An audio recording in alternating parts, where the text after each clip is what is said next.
This is Electric Universe Eyes, and today I'm going to narrate from Eon.com titled Electricity in Myth and Comics, written by Amanda Glasserblick. Electrical Universe Part 2. Pow! Bam! Bang! And don't forget, zap! Our electrical universe has mesmerized us since the birth of mankind. How could we explain lightning and buzzing before we had science? Naturally, our inquisitive minds found a way to give the world around us meaning. In gods, legends, folklore, and myth, we created great stories to help us cope with what we didn't understand.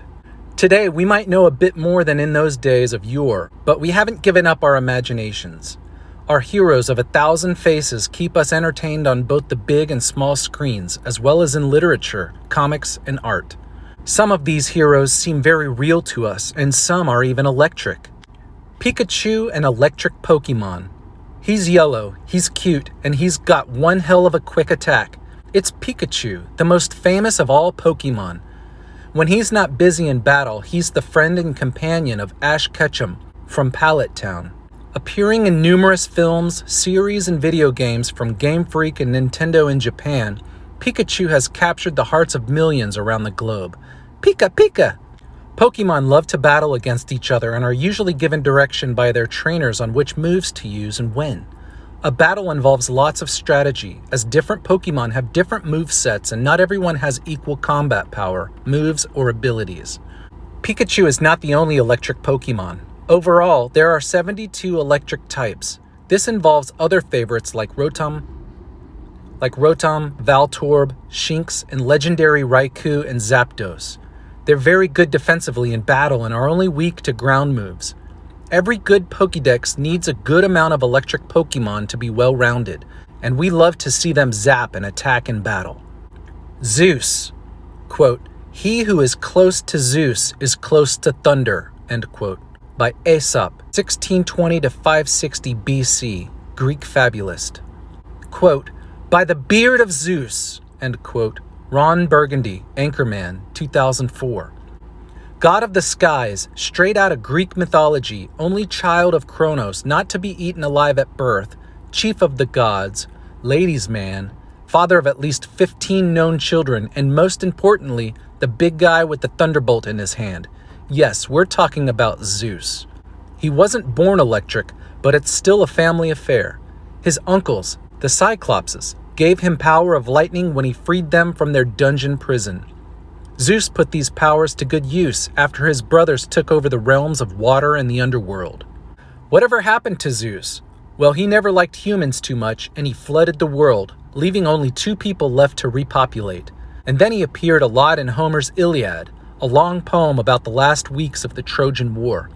After that, we're not sure what happened to Zeus, but legend claims that if you got hit by lightning, well, it might not be an accident. The Flash.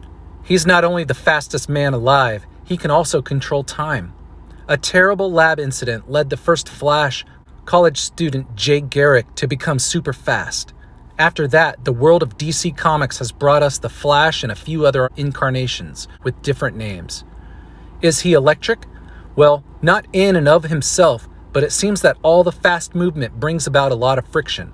There are a number of fan forum articles about electricity and the Flash. Which is the most likely? First, you'll have to pick your favorite Flash and take it from there.